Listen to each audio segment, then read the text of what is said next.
This SMG is a very iconic weapon and made it into many games, and Delta Force is no exception. You can turn the P90 into a hip-firing demon, and I will show you how.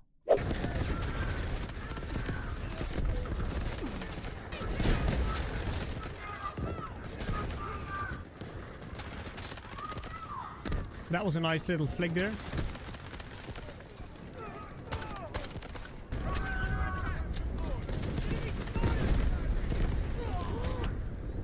This is the power of this weapon, right that moment. As you guys just saw, the P90 is a very capable weapon for CQB situations. And not to waste any of your time, I'm gonna leave a code of this build in the description down below so you can check it out for yourself. But if you want to fully understand this build, the attachments that I took and everything with it, feel free to stay for the deep dive in this video. Before we start, I want to quickly thank each and every one of you for all the support and love I've gotten on the latest Delta Force videos. And while we're on the topic, if you want to help me reach my goals of 2K subscribers, that will mean the utmost world to me and will be greatly appreciated. So feel free to slap the subscribe button, and while you're there, maybe tickle the like button. Alright, on with the video. Alright, to fully understand this weapon, this is actually very aimed at hipfire, as you saw in the clips I showed you. But you can also kill people from afar. It's not as effective, but you can still do it. Like, you can win some fights up to 50 meters, no problem, because you have a lot of bullets to spare. This is actually the good point of this weapon. You start off with a magazine of 50 rounds from the get-go, so you're actually good on that front. 50 bullets is plenty to do some triple feeds, maybe quad feeds if you're good and lucky. But yeah, hip fire, no problem, and long range up to 50 meters is kind of good. You can try and do this, but yeah, you'll probably have to mag dump up until 100 meter. It's still doable, but it will take you a long time. ARs will perform a lot better. So 50 meters and down is where the sweet spot is. Alright, so let's go back to the gunsmith and show you all the attachments and how I got this weapon to become the hipfire demon. The P90 is actually not unlocked from up level 1. You actually need to level up. You just do that by simply playing the game and earning XP. If you are in a squad, you can click the name above your character to see your statistics. But you can also go down here. So once you're here, also click this one here, next reward, and this will show you the actual tree or unlocking tree, whatever you want to call this thing. And if you scroll down on mine, at level 20, you unlock the P90. By that time, you should have some tokens. Maybe spend some if you don't fancy leveling this weapon up. I use all tokens all the way throughout. This weapon is actually worth it to level up, or if you want to spend the tokens, spend the tokens. All right, let's go to the gunsmith and show you all the attachments I used to get the P90 to where it is right now.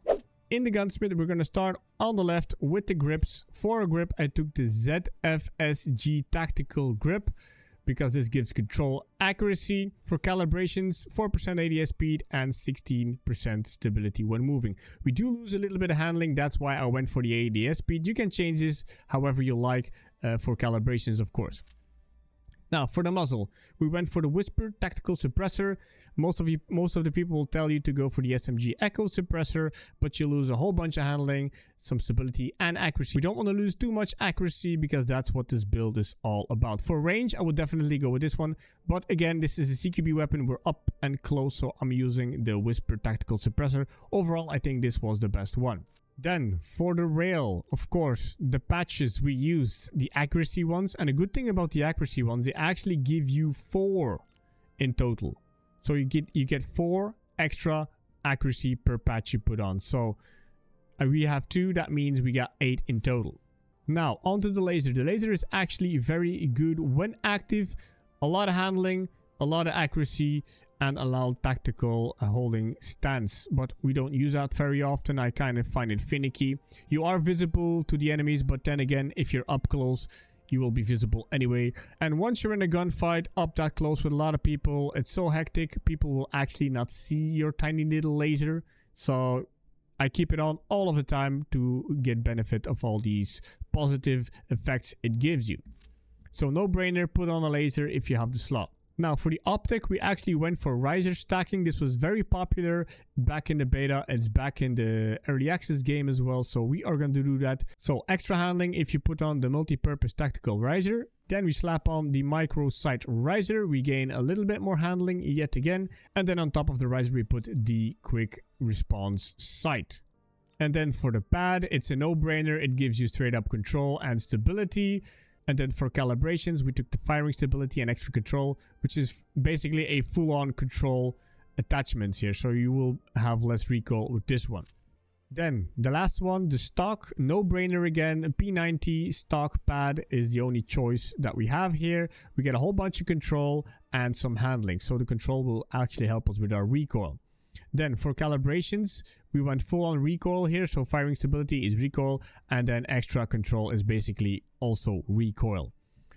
You can change these, but I would keep the -18 aiming stability while breathing because we're not using that. So keep that one. You can actually change the hip fire speed. So if you want more hip fire speed, you can actually put that on. But I went for the control because this weapon already is a hip fire demon. So a little bit of extra control for those longer range fights is good as well. Gotta keep it a little bit balanced, but if you want to go on full on hip fire, you can change some of these calibrations in the weapon itself. But overall, I think the attachments and calibrations I chosen for this weapon are a good middle ground for both worlds. So we can actually use this as a multi-purpose weapon up to 50 meters. So if you're going to be in a map with a larger range, if you feel like the gunfights are longer, are further away, take something different, but this is actually very good for attack and defend. So there you have it. I hope this guide on the P90 was helpful for you guys. Feel free to leave me a comment in the comment section down below. Again, I will leave the code of this weapon in the description down below. You will find it there. That being said, ladies and probably gentlemen, thank you for watching, and I will see you boys and possible girls in the next one. Bye bye.